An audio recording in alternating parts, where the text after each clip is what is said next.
Hi guys! Welcome back to our vlog. And for today's video, ay share namin sa inyo ang aming naging lakad kagabi dito sa Tacloban. So actually kagabi ay papunta talaga kami doon sa Price Mansion dahil nga matagal nang nagbukas ang kanilang Christmas Village at isa ito sa mga inaabangan ng mga tao. So gaya nila, excited din kami magpunta doon. Kaya lang, pagpunta namin doon ay sarado kasi parang may event doon na nangyayari.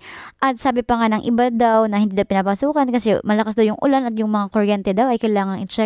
Pero parang alibay lang yata yun kasi may event talaga doon. Well, anyway, naisipan namin ng asawa ko na magpunta dito sa City Hall. So, dito sa City Hall, guys, grabe ang ganda niya. Pero iba pa talaga yung ganda niya kapag aerial view. Kaya nang magpalipad ng drone ng asawa ko, kitang-kita niyo naman talaga ang napakagandang City Hall ng Tacloban. So, ito ay napapalamutian ng mga LED lights at mga fairy lights. So, ang ganda, no? Ang ganda-ganda talaga kahit gabi. Maraming mga namamasyal kahit malakas ang ulan or kahit may ulan, ay meron pa rin talaga itong mga namamasyal. Merong magkasintahan, magkaibigan, family. So, ayan. So, agaw atensyon talaga ang kanilang giant Christmas tree na talagang mas nagpaningning sa buong City Hall. At itong highlight na I Love Tacloban. Alam niyo ba guys, nung college pa ako, dito kami madalas mag-practice ng aming mga activities sa school. Kunyari, may mga performance task kami, gaya ng cheer dance, tsaka yung mga sabayang pagbigkas at mga role play. So, napakaganda talaga. Tingnan nyo naman, no? Ako yan na naglalakad-lakad na may hawak na cellphone. Para kang nasa palasyo.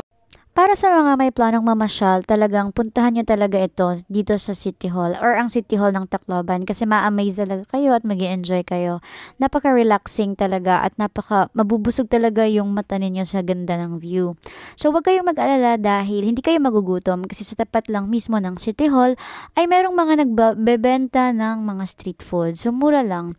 At kung gusto nyo naman ng mga heavy meal talaga, ay malapit lang din ang City Hall sa Magsaysay Boulevard kung saan makakakain ka doon ng barbecue. Masasarap na barbecue. At marami pang iba kasi develop na nga ay unti-unti pang mas dinidevelop ang Tacloban. At sa susunod na nga lang namin pala babalikan ang Price Mansion kapag bukas na ito at kapag hindi na masyadong umuulan kasi nga may low pressure. So yun lang po guys para sa videong ito. Sana ay nag-enjoy kayo sa view ng City Hall. Pero I suggest na puntahan nyo pa rin ito in person. Yun lang. Bye!